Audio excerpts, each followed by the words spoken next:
सभी को नमस्कार। आपका स्वागत है हमारे चैनल रिसेंट इन्फो पर। जैसा कि आप सभी जानते हैं, हम आपके लिए यहां पर डेली का अपडेट लेकर आते हैं, दिन प्रतिदिन का, जो आपकी परीक्षाओं की दृष्टि से काफ़ी इम्पोर्टेंट है। हर परीक्षा में करंट अफेयर से या दैनिक समसामयिकी से प्रश्न पूछे जाते हैं, तो उनको सही करने के लिए आपको दिन प्रतिदिन की घटनाओं से अपडेट रहना पड़ेगा, तभी आप उनको सही कर पाएंगे। तो आज का जो हमारा अपडेट रहेगा वो 15 जून और 16 जून का रहेगा। ये भी आपको पता है कि हम 2 दिनों का जो अपडेट है एक वीडियो में प्रोवाइड करवाते हैं, ताकि समय की बचत हो और कम समय में ज़्यादा अपडेट प्राप्त की जा सके या दी जा सके। तो चलिए शुरू करते हैं बिना किसी देरी के। सबसे पहले, यदि आप चैनल पर नए हैं या चैनल को अभी तक सब्सक्राइब नहीं किया है, तो चैनल को सब्सक्राइब करके बेल आइकन ज़रूर दबाएं, और बेल आइकन दबाने के बाद अपने फ्रेंड्स के साथ भी इसे शेयर करें, ताकि उनको भी कुछ बेनिफिट हो। सबसे पहले है, केंद्र सरकार कितने करोड़ रुपए के डिजिटल कृषि मिशन की घोषणा करेगी। यानी केंद्र सरकार ने घोषणा की है कि वो डिजिटल कृषि मिशन चलाएंगे, और उस पर कितने करोड़ व्यय करेगी। ये करेगी 2800 करोड़, 2800 करोड़ इस पर व्यय करेगी, और ये 2 साल की इसकी अवधि है। इस मिशन की 2 साल के लिए मिशन चलाया जाएगा।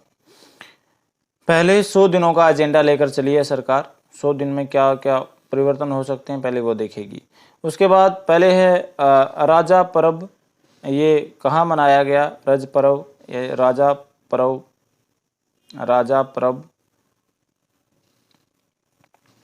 ये उड़ीसा का मुख्य रूप से कृषि से संबंधित त्यौहार है, और ये मनाया गया है राष्ट्रपति भवन में। इसमें राष्ट्रपति द्रौपदी मुर्मू भी शामिल हुई।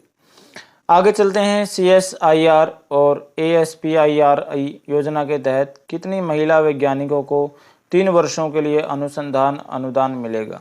तो 3 वर्षों के लिए अनुसंधान अनुदान दिया जाएगा। ये इन्होंने एक योजना चलाई है। किसको? महिला वैज्ञानिकों को। कोई भी इसमें आवेदन कर सकता है जो विज्ञान में अनुसंधान करने के इच्छुक हैं, उनके लिए। तो ये 300 महिला जो वैज्ञानिक हैं, उनको 3 वर्षों के लिए अनुदान मिलेगा। आगे है, चर्चा में रही पेंटानल आर्द्र भूमि कहाँ पर है। पेंटानल आर्द्र भूमि चर्चा में क्यों रही? क्योंकि ये शुष्कता के कारण यहाँ पर आग लग जाती है, और ज़्यादा से ज़्यादा यहाँ पर जो वन है उसका ह्रास हो रहा है, वो ख़त्म हो रहा है, तो इसलिए चर्चा में है। और ये जो पेंटानल आर्द्र भूमि, ये विश्व की सबसे बड़ी उष्णकटिबंधीय आर्द्र भूमि है। तो ये यहाँ पर आग जल्दी लग जाती है, तो इस कारण से चर्चा में रहती है। कहाँ पर? ये है ब्राज़ील में। कहाँ पर है ये? ब्राज़ील में। आगे चलते हैं। वित्त मंत्रालय के अंतर्गत व्यय विभाग ने घरेलू सार्वजनिक खरीद अनुबंधों में कौन से दिशा निर्देश जारी किए हैं। यानी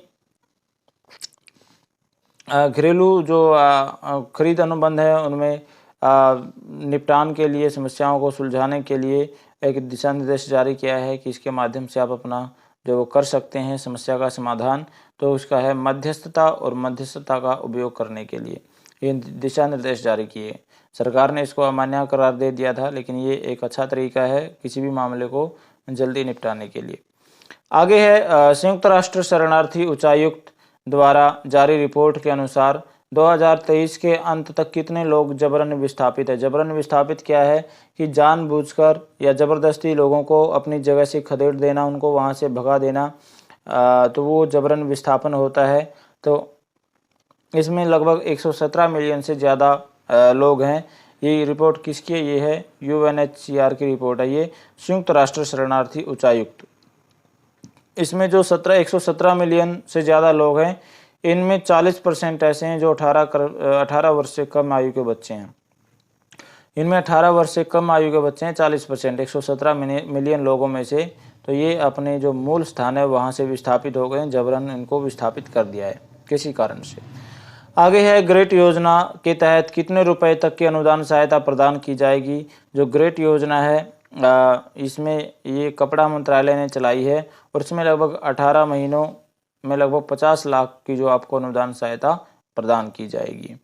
आगे चलते हैं। आर्टेमिस समझौते का 43वां जो हस्ताक्षरकर्ता कौन सा देश बना है। तो इसमें पहले 42 देश हो गए थे इस पर हस्ताक्षर करने वाले, अब 43वां देश भी हो गया है, उसका नाम है आर्मेनिया। ठीक है, आर्मेनिया ने भी आर्टेमिस समझौते पर हस्ताक्षर किए हैं। और ये आर्टेमिस समझौता शुरू किसके द्वारा किया गया था? ये अमेरिका और 7 और देशों के द्वारा ये शुरू किया गया था। अमेरिका और अलग अलग देशों के द्वारा, 7 और देशों के द्वारा ये शुरू किया गया था। आगे दुनिया भर में वैश्विक पवन दिवस कब मनाया जाता है? तो दुनिया भर में वैश्विक पवन दिवस, ग्लोबल वाइंड डे जो मनाया जाता है वो 15 जून को मनाया जाता है। आगे भारत IORA क्रूज पर्यटन सम्मेलन कहाँ पर संपन्न हुआ? तो ये हुआ नई दिल्ली में। कहाँ पर हुआ? नई दिल्ली में। आगे चलते हैं, दुनिया भर में अंतर्राष्ट्रीय पारिवारिक प्रेषण दिवस, international day of family remittance कब मनाया जाता है? तो ये मनाया गया 16 जून को। कब मनाया गया? 16 जून को। आगे V Shantaram life time achievement award, तो इस अवार्ड से किसको सम्मानित किया जाएगा? तो ये दिया जाएगा सुब्बैया नल्लामुथु को। ये हैं कौन? ये फिल्म निर्माता है, वन्य जीव फिल्म निर्माता। आगे है हेमित से चू महोत्सव और अंतर्राष्ट्रीय फिल्म महोत्सव कहाँ शुरू हुआ? तो हेमित से चू महोत्सव जो हुआ वो लद्दाख में शुरू हुआ और अंतर्राष्ट्रीय फिल्म महोत्सव ये मुंबई में शुरू हुआ। ये 18वां अंतर्राष्ट्रीय फिल्म महोत्सव हो रहा है, तो ये मुंबई में शुरू हुआ। आगे है हर वर्ष दुनिया भर में अंतर्राष्ट्रीय पारिवारिक प्रेषण दिवस, ये पहले प्रश्न आ चुका है, ये दोबारा से डल गया। आगे चलते हैं, आई हैव द स्ट्रीट्स, एक कुट्टी क्रिकेट स्टोरी, ये जो पुस्तक है, ये आत्मकथा है, ये किसकी है? तो ये आर अश्विन की आत्मकथा है। ये लॉन्च हुई है। सार्वजनिक क्षेत्र सेवा कार्यक्रम में बड़ी संख्या में लोगों को शामिल होने पर रेलवे का नाम किस में दर्ज हो गया? यानी सार्वजनिक सेवा कार्यक्रम में बहुत ज़्यादा लोग शामिल हो गए, तो इस वजह से रेलवे का जो नाम है ये लिम्का बुक ऑफ रिकॉर्ड्स में दर्ज कर लिया गया। आगे चलते हैं, यूनेस्को प्रिक्स वर्साई संग्रहालय के लिए किसका चयन हुआ है? तो ये गुजरात में है, नाम है स्मृति वन भूकंप स्मृति संग्रहालय, तो इसका चयन हुआ है यूनेस्को प्रिक्स वर्साई संग्रहालय के लिए। ये भुज में है, गुजरात में।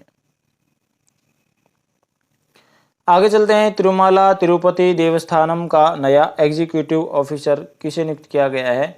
तो ये नियुक्त किया गया है जे श्यामला राव को। किसको? जे श्यामला राव। आगे है a fly on the RBI wall नामक पुस्तक किसके द्वारा लिखित है? देखिए, आरबीआई देश का सबसे बड़ा बैंक है, केंद्रीय बैंक है, तो उसके ऊपर ये पुस्तक लिखी हुई है। ये परीक्षा में काफ़ी इंपॉर्टेंट है, तो आप इसको अवश्य ध्यान रखिएगा। इसका नाम है अल्पना किलावाला, इसकी लेखिका हैं और इन्होंने पुस्तक लिखी है the A fly on the RBI wall, ये ध्यान रखिएगा। कहाँ 20 वर्ष बाद ऐतिहासिक नागरिक निकाय चुनाव होंगे? तो कहाँ पर होंगे ये? 20 वर्ष के बाद ये होंगे नागालैंड में। कहाँ पर होंगे? नागालैंड में। आगे चलते हैं, किन दो देशों के बीच पहली सीधी अंतर्राष्ट्रीय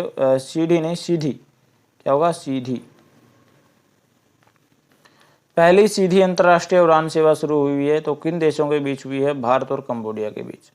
भारत और कंबोडिया के बीच डायरेक्ट उड़ान शुरू हुई है और सबसे पहले ये कह रहे हैं कि सप्ताह में यानी 7 दिनों में 4 दिन इस देश के लिए उड़ान भरी जाएगी और वहाँ पर पर्यटन को बढ़ावा दिया जाएगा, लोग घूमने फिरने जाएं। इससे जो आमदनी भी बढ़ेगी और प्रचार भी होगा। आगे है विश्व बुजुर्ग व्यवहार जागरूकता दिवस, हर साल कब मनाया जाता है? तो विश्व बुजुर्ग व्यवहार जागरूकता दिवस को मनाने की आवश्यकता क्यों पड़ी? क्योंकि आप कभी डेली लाइफ में देखते होंगे, दिन प्रतिदिन में बूढ़ों को, या आप इंटरनेट पर सोशल मीडिया पर देखते होंगे कि बुजुर्गों को जो बच्चे हैं वो अपना कहीं भी बीच सड़क पे छोड़ के चले जाते हैं या फिर उनके साथ बुरा व्यवहार करते हैं। तो अपने से बड़ों के साथ अच्छा व्यवहार करने के लिए ये उनको बड़ों के साथ अच्छे से व्यवहार जो हो ऐसा मानकर ये दिवस मनाया जाता है बुजुर्गों के प्रति अच्छे व्यवहार के लिए। 15 जून को ये मनाया जाता है विश्व बुजुर्ग व्यवहार दिवस। आगे मॉस्को स्टॉक एक्सचेंज पर प्रतिबंध किसने लगाए हैं? तो मॉस्को स्टॉक एक्सचेंज पर जो प्रतिबंध लगाए हैं अमेरिका और ब्रिटेन ने लगाए हैं। क्यों लगाए हैं? ताकि रूस पर दबाव बनाया जा सके, रूस को कोई सहायता प्राप्त न हो सके। आगे किसने AI टूल दिव्य दृष्टि विकसित किया है? तो AI टूल है ये दिव्य दृष्टि, किसने विकसित किया? ये डॉक्टर शिवानी वर्मा। आगे पवन कल्याण किस राज्य की नई उप मुख्यमंत्री बने हैं? तो पवन कल्याण जो है आंध्र प्रदेश के नए मुख्यमंत्री बने हैं। पवन कल्याण कौन है? एक तमिल एक्टर हैं, साउथ के काफ़ी लोकप्रिय एक्टर हैं और अभिनय में भी अपना ये दम दिखाते रहते हैं। तो आंध्र प्रदेश के जो मुख्यमंत्री बने हैं वो चंद्रबाबू नायडू हैं और उप मुख्यमंत्री जो हैं वो पवन कल्याण बने हैं।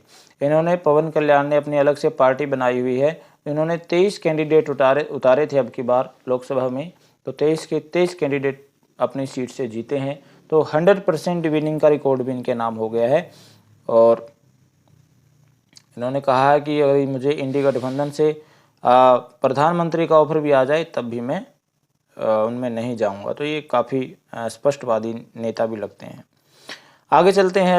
G7 देश किस देश को $50 बिलियन का लोन देने पर सहमत हुए? तो $50 बिलियन का ये लोन देंगे कि भाई आप ठीक है ले लो, आपके मुसीबत आई हुई है। तो किसको देंगे? ये यूक्रेन को देंगे।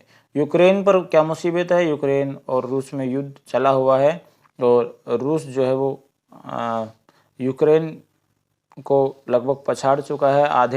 लगभग आधे भाग पर रूस का कब्जा हो चुका है यूक्रेन के पे। फिर भी 2 साल से यूक्रेन भी डटा हुआ है। आगे देखिए क्या होता है। आगे जोमेटो ने कहाँ गिनीज वर्ल्ड रिकॉर्ड बनाया है? कहाँ पर बनाया है? मुंबई में। कहाँ बनाया है? मुंबई में। आगे अंतर्राष्ट्रीय पर्यटन मेला कहाँ पर आयोजित किया जाएगा? कहाँ किया जाएगा? काठमांडू, नेपाल में किया जाएगा। आगे चलते हैं। नाइट फ्रैंक के अनुसार लग्जरी रियल एस्टेट विकास में कौन से शहर वैश्विक स्तर पर तीसरे और 5वें स्थान पर है? यानी नाइट फ्रैंक ने एक रिपोर्ट जारी की है कि वही सबसे ज़्यादा घरों की कीमत जो कहाँ बढ़ी है। तो इस रिपोर्ट में सबसे जो तीसरे और 5वें स्थान पर भारतीय शहरों में पहुंच गए हैं। पहले 5 में तो 2 शहर पहुंचे हैं। तीसरे पे मुंबई है और 5वें पे दिल्ली है। ठीक है। और इसमें टॉप 1 सबसे फर्स्ट नंबर पर कौन है? मनीला। कौन है? मनीला में सबसे ज़्यादा घरों की कीमतें बढ़ी हैं और तीसरे नंबर पर मुंबई है, 5वें नंबर पर दिल्ली है। किसकी रिपोर्ट है? नाइट फ्रैंक की। आगे एवरग्रीन योगा द्वारा अंतर्राष्ट्रीय योग दिवस के लिए पूर्व कार्यक्रम ढाका में कहां पर आयोजित किया गया? ढाका कहां? बांग्लादेश में।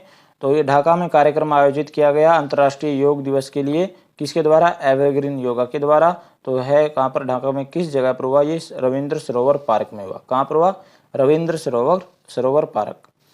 आगे शिपिंग कॉरपोरेशन ऑफ इंडिया, इसके बोर्ड में सरकार द्वारा निदेशक के रूप में किसे नियुक्त किया गया है? तो किसको किया गया है? आर लक्ष्मणन। किसको? आर लक्ष्मणन। आगे है हर वर्ष जून के किस रविवार को अंतर्राष्ट्रीय फादर्स डे मनाया जाता है? तो हर वर्ष जून के जो तीसरे रविवार को अंतर्राष्ट्रीय फादर्स डे मनाया जाता है। राष्ट्रीय पिता दिवस, इंटरनेशनल अंतर्राष्ट्रीय पिता दिवस मनाया जाता है। और तीसरा रविवार अब की बार किस तारीख को पड़ा था? आप कमेंट बॉक्स में लिखकर बताइए। आगे है किस बैंक ने एनआरआई समुदाय को समर्थन देने के लिए व्यापक एनआरआई बैंकिंग समाधान शुरू किया है? किस बैंक ने शुरू किया है ये क्या? बैंक ऑफ महाराष्ट्र ने।